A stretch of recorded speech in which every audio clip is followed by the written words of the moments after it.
What are the barefoot shoes, or have you thought about buying shoes but you haven't taken the step forward? Joke aside, in this video I explain what are the barefoot shoes and what kind of benefits you can have from those. Also, at the end of the video I tell you the cases when the barefoot shoes are not that good option. But let's start with the simple terms related to the topic and what are the benefits from those. Barefoot shoes are the shoes what won't be restricting any movement in the leg. In other way, it's minimal shoe.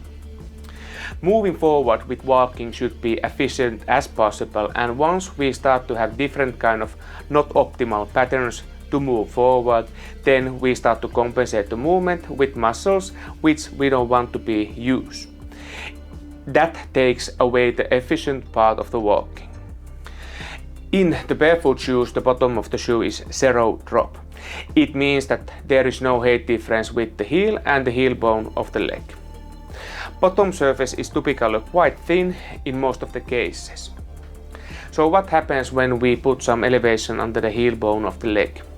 Structures above of the leg need to start to compensate for the new posture, and if we start have ischemic pain in the back from it, then the erector muscles of the spine are working too hard and it's like a fisted hand.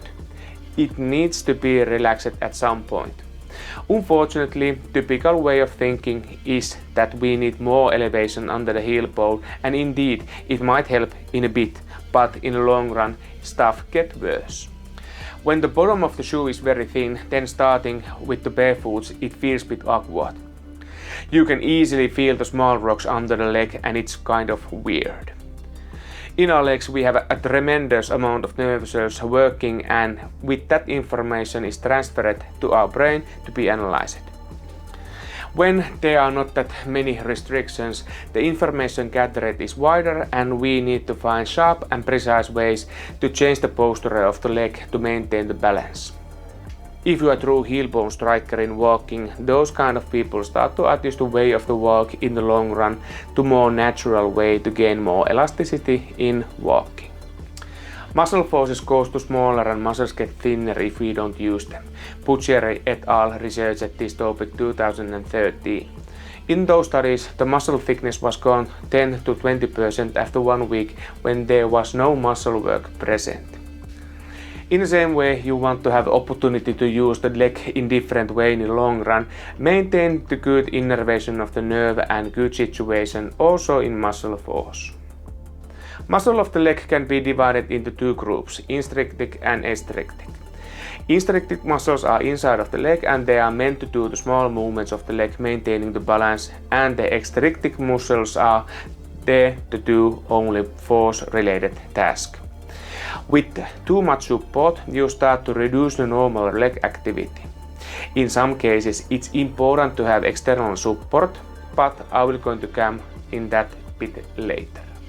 When checking barefoot shoes, there are always wider structure at the distal part of the leg. This feature enables wider spread of the leg structures and toe can align themselves more better way. The trend nowadays seems to be that the tip of the shoe is narrow, and when the structure is like that, toes start to point towards the middle line. If we think about the kind of situation from the bottom of the leg, we need to have 3 solid surfaces what contacts the ground: heel bone, proximal part of the big toe and fifth toe. When these 3 parts are going nicely to the ground, then maintaining a good joint mobility is present and you won't start to have bunions. Big issue with the bunions is that if the big toe doesn't have good contact to the ground, in those cases the forefoot wants to spread out to have a better balance, and during that the hinge joint of the big toe is going to have issues. When we are using the shoes that have wider spread in the forefoot, then it's able to maintain good posture of the leg and toes won't start to bend to the middle line. Example, check a little baby's foot and then think how widely it's spread from the forefoot. Check the distance between the big toe and the tip of the fifth toe. Kids have the widest spread of the leg. In adults, the widest part of the forefoot is the base of the toes. When there is no restrictions about the walking mechanism, then the plantar fascia and the muscles in our legs can promote normal spring mechanism of the foot going straight forward. If you have walked with really heavy support on your leg, we need to check few things about the leg functions. How is the upper joint working? Easy way to test it is to put tip of the big toe 5 to 8 centimeters from the wall and then bend your knee to the wall. If you can get your knee easily to wall, then good job there. If you have restrictions present, then at the end of the video there is a good recommended video for the calf tightness. In the toes we want to have also good extension movement present. When you push your big toe up, it should be able to go upwards about 20 degrees, and if not, here is a great way to stretch it out.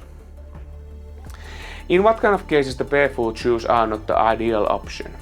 If you have had surgery on the big toe and movement is blocked anatomically, during those cases, because of the blocking of the joint, the big toe cannot elevate and put normal windlass mechanism to our leg, making it easier to go in neutral plane of the walk. If you have a diabetes or nerve injury, what blocks the pain sensations from the leg, during those cases it's better to protect the foot area because the wound healing is not ideal level compared to the healthy individuals. If you have big injuries on the background and the leg needs a lot of external support, then I would not go for the barefoot direction that wildly. If you are wondering, would barefoot shoe be good option for you in specific situation, then the best place is to go visit physiotherapist who is specialized from the legs. What was my first touch on the barefoot shoes?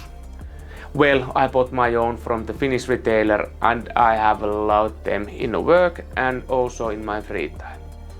I had such a good time with those, so I had to contact the product seller and ask, can we have a commercial partnership with the product?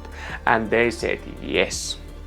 With my big YouTube career, I don't get often those kind of answers. They also gave me this winter version of the barefoot shoes, what will come handy once the rain and snow starts to come. And with this Finnish retailer they have 90 days return policy. Stay calm with the start and let your legs get used to new kind of motion. It's quite hard to go back to narrow shoes after this one. There you go, see you within few weeks and dare to be different.